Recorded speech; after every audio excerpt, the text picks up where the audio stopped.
As it had been in the years before the Great War, Big Mountain, the Big Empty, became home to one of the brightest minds of the 23rd century. The courier watched over the Big Empty for years to come, caring for it and keeping its discoveries safe until they were needed to help others. Which had always been Big Mountain's purpose. Past the laboratories and science, it had always been intended as a place to build the future of all mankind. The courier had scoured much of the Big Empty, although secrets still remained in the crater's depths. Perhaps that was for the best, however. Curiosity, while sometimes rewarded for its efforts, often proves to be equally dangerous. Dr. Mobius continued his research undisturbed in the Forbidden Zone.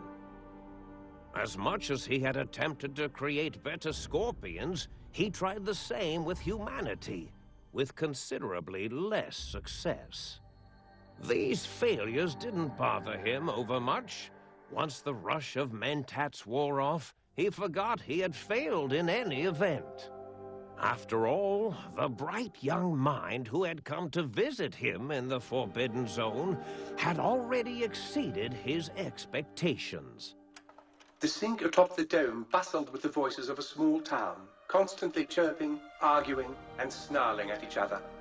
Still, this all happened productively in the interests of its new owner.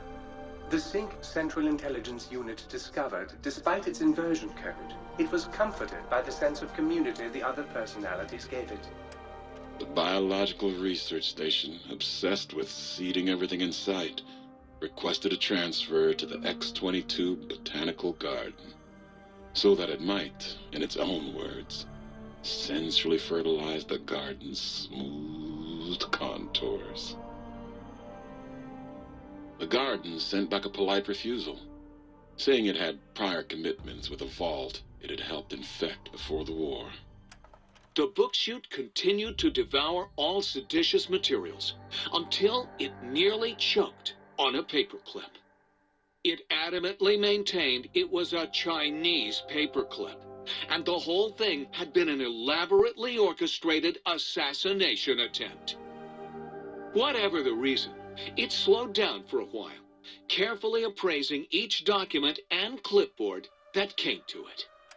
The light switches continued to bicker and flicker.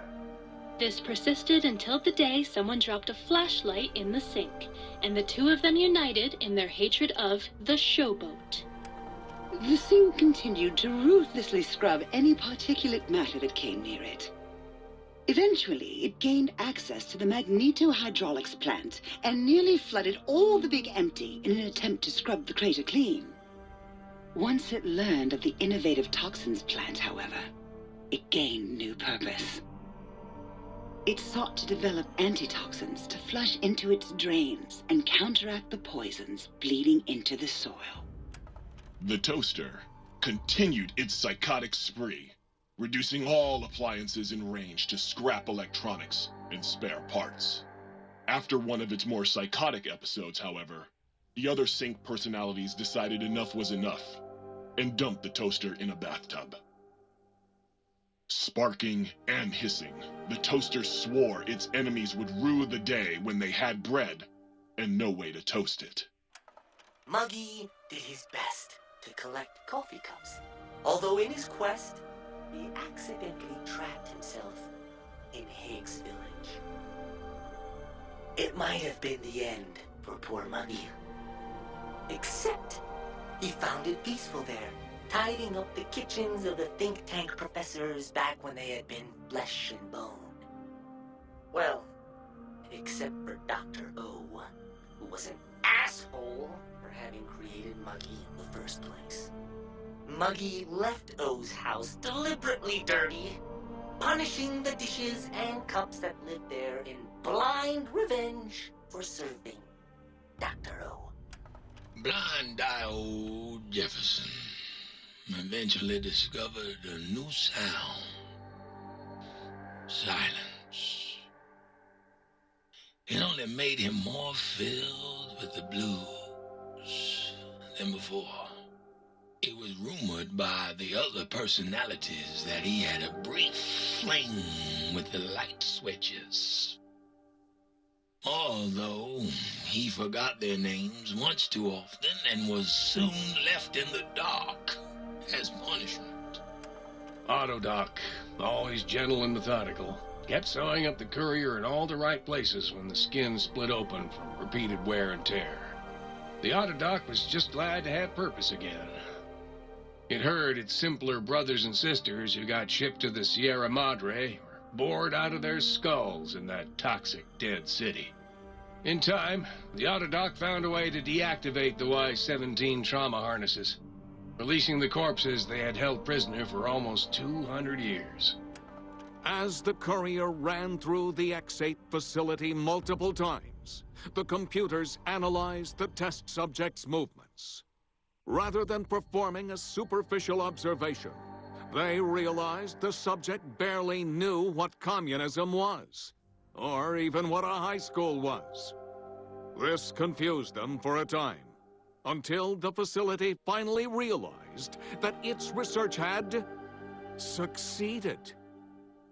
So it let its cyber dogs out into the wastes to help protect small communities from physical aggression rather than communist propaganda. The infiltration program in X-13 felt spent, having repeatedly upgraded the stealth suit until it could upgrade it no more. It felt warm, fulfilled, and a bit sluggish. It realized not long after, the stealth suit had left it, without so much as a note on the nightstand. So the infiltration program sent out robo-brains into the wastes, looking for its wayward technology. It eventually found Repcon HQ and set up a new research center, testing and murdering fiends who kept breaking into the facility.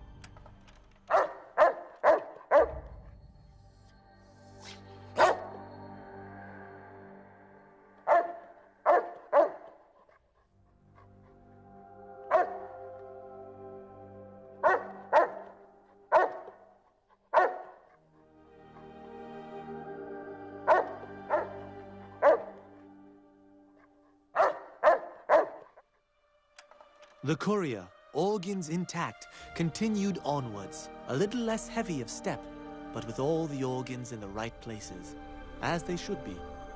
After all, brains can develop a life of their own when left to their own thoughts, and the courier's brain was more clever than most.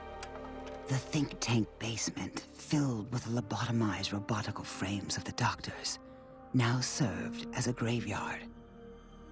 The monitors had recorded the battle in its entirety, including the think tank's final, shrill, terrified screams, whimpers, and pleas for mercy. They broadcast these humiliating last moments as a warning to anyone approaching the perimeter that other smarty pants were not welcome. The courier was the inheritor of the Big Empty, and there was room for only one will in the halls of the think tank dome. There is an expression in the wasteland, old world blues. It refers to those so obsessed with the past they can't see the present, much less the future, for what it is. They stare into the what was, eyes like pilot lights, guttering and spent, as the realities of their world continue on around them. Science is a long, steady progression into the future. What may seem a sudden event often isn't felt for years, even centuries to come. In the times following the Second Battle of Hoover Dam, however, old world blues took on a new meaning. Where once it was viewed as a form of sadness, nostalgia, it became an expression describing the potential for the future. It can be easy to see science as evil, technology unchecked as the source of all ills, all misfortunes. With the courier at the helm, science became a beacon for the future. There was old world blues, and new world hope. And hope ruled the day at Big Mountain. We could say more, but the stories in the Big Empty speak for themselves. Now armed with the transportal Ponder, the courier could return to the dome at any time and crack open the secrets of the Big Empty one by one. The sink sat vigilant, waiting for its master to return, shoes covered in Mojave dust. Only one road yet remained, and it was one the courier had to walk alone.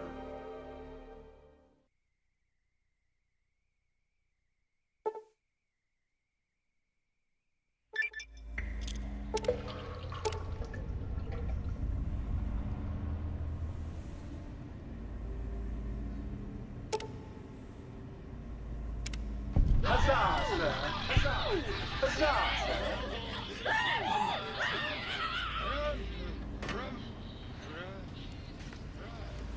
If Sir would press her spinal area against my primary, I might vibrate at a soothing frequency.